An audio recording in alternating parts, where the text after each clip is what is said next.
পৃথিবীর নিয়ম বড়ই অদ্ভুত।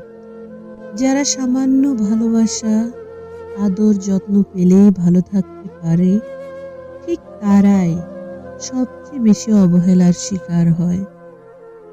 যাদের চাহিদা খুবই নগ্ন, যারা অল্পতেই খুশি হয়, যারা কেবল ভালোবাসাতেই সুখ খুঁজে, তারাই হয় পৃথিবীর চরম অসুখী।